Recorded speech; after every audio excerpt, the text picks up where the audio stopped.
जब मेरी चुनरिया मलमल की, फिर क्यों न फिरूं झलकी झलकी। वो जब याद आए, बहुत याद आए। कहा जाता है कि 1962 के बाद जब लता मंगेशकर और मोहम्मद रफ़ी के बीच गाने की रॉयल्टी को लेकर मतभेद हुए थे, तो इसके बाद आशा भोसले मोहम्मद रफ़ी को इग्नोर करती और अपनी बातचीत में किशोर कुमार को आगे रखती। अरे यार मेरी तुम भी हो गजब, घूंघट तो जरा ओढ़ो।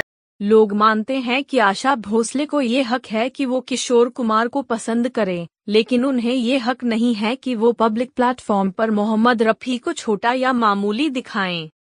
आशा भोसले जिस तरह बार बार अपने पति आर.डी. बर्मन के बनाए किशोर कुमार के गानों का बखान करती हैं, उसका एक ही मतलब निकलता है कि उनके जीवन में बाकी गायकों का भी कोई महत्व नहीं है। कम से कम टीवी पर उनकी बातचीत से यही झलकता है। जिस तरह से आशा भोसले बाकी सिंगर्स की बात करती हैं, वो परेशान करने वाला है। आपको बता दें कि तलत महमूद ने आशा भोसले के साथ 50 गाने गाए हैं। मुकेश ने 58, हेमंत कुमार ने 26, मन्ना डे ने 184 और महेंद्र कपूर ने 212। इसके बावजूद आशा भोसले जिस तरह से टीवी शोज में इन सिंगर्स के बारे में बात करती हैं, उसमें ये भाव झलकता है कि इन सिंगर्स ने भी मेरे साथ गाया।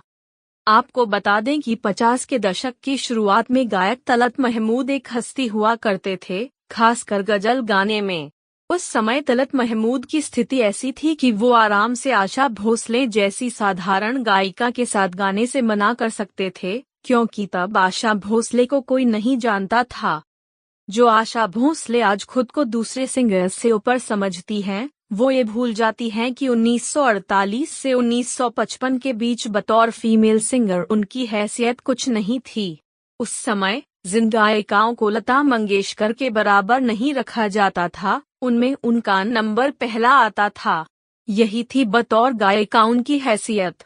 आशा भोसले के जिस पति गणपत बलवंत भोसले को जितना भला बुरा कहा जाता है, उसी गणपत बलवंत भोसले ने उस समय आशा भोसले का हौसला बनाए रखा। गणपत ने आशा भोसले के पीछे इतना परिश्रम किया, इतना उद्योग किया, इतना जतन किया कि 1955 शुरू होते होते आशा भोसले ने 318 गाने गा लिए और 1958 में आशा भोसले के पास दिखाने को 304 गाने हो गए थे। इसी साल फिल्म फागुन आई थी, और यही थी वो फिल्म जब संगीतकार ओ.पी. नैयर ने गीता दत्त और शमशाद बेगम को अपनी फिल्मों से हटाना शुरू कर दिया था। इस फिल्म में सिर्फ आशा भोसले थीं। उनके 11 गाने थे। हाँ, एक पर्दे से मेरा दिल ले गया, जाते जाते 5 गानों में उनके साथ थे मोहम्मद रफ़ी। ओए कौन परदेसी तेरा दिल ले गया, मोटी मोटी। तो जिस मोहम्मद रफ़ी के साथ गाने गाकर वो आगे बढ़ीं, उन्हीं मोहम्मद रफ़ी को आशा भोसले टीवी शोज में खुद को उनसे बेहतर बताने की कोशिश करती हैं। ढूंढ रहे तुझे लाखों दिल वाले, कर दे ओ गोरी जरा आंखों से उजाला,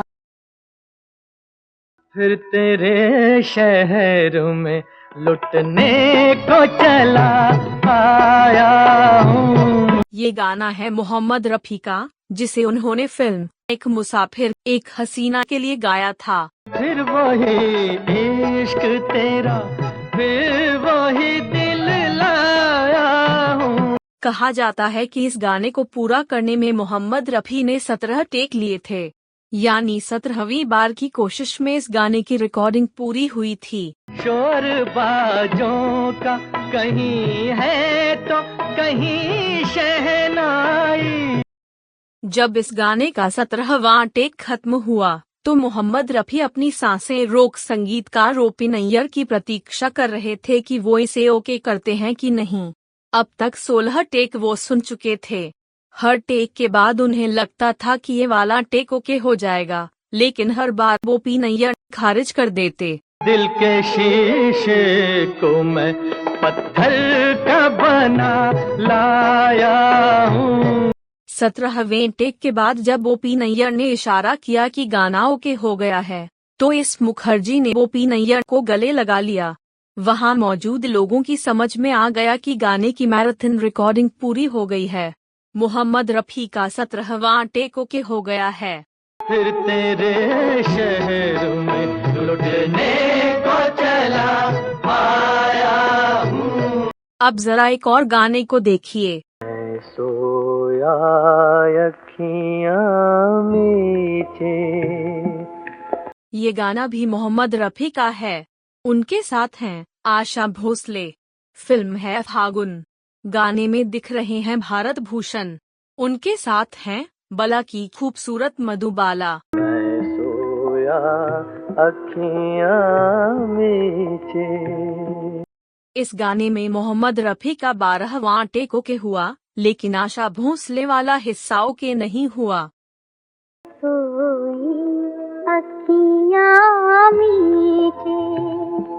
कहा जाता है कि मोहम्मद रफ़ी बड़ी बेसब्री से आशा भोसले के टेक के ओके होने का इंतजार करते रहे।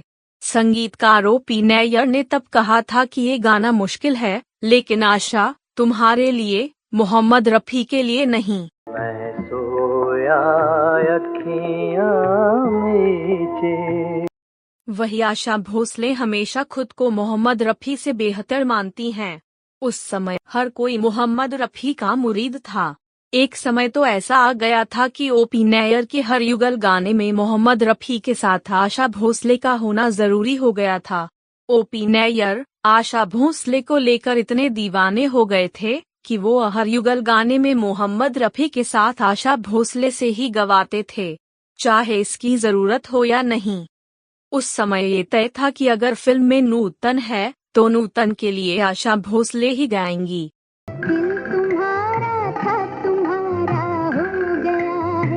और अगर फिल्म में शम्मी कपूर हैं तो उनके लिए मोहम्मद रफ़ी ही गाएंगे। दिल हमारा था तुम्हारा हो गया है। ये गाना है फिल्म बसंत का, जो आई थी 1958 में। एक सितमगर का नजारा हो गया है।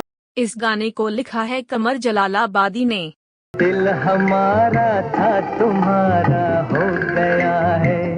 कहा जाता है कि 1960 से संगीतकार ओ.पी. नैयर मोहम्मद रफ़ी और आशा भोसले को लेकर इतने पॉजिटिव हो गए थे कि वो हर गाने में मोहम्मद रफ़ी के साथ आशा भोसले को गवाने लगे थे, चाहे जरूरत हो या नहीं। दिल तो पहले ही से मदहोश है, मतवाला है। ओ.पी. नैयर उन दोनों के गानों में कुछ ऐसा जोड़ देते कि गाना आशा भोसले और मोहम्मद रफ़ी के बीच का ड्यूएट बन जाता। आप खुद देखिए। और कुछ आपने दीवाना बना डाला है। कहा जाता है कि इसकी वजह से ओ.पी. नैयर को नुकसान भी हुआ। उनकी एक के बाद एक फिल्में क्रैश करने लगी। कि खुदा बना लिया है। अगर आपको ये स्टोरी अच्छी लगी हो तो आप इसे लाइक करें, इस वीडियो को शेयर करें और चैनल को सब्सक्राइब करें। नमस्कार। बस यही समझो गुजारा हो गया है।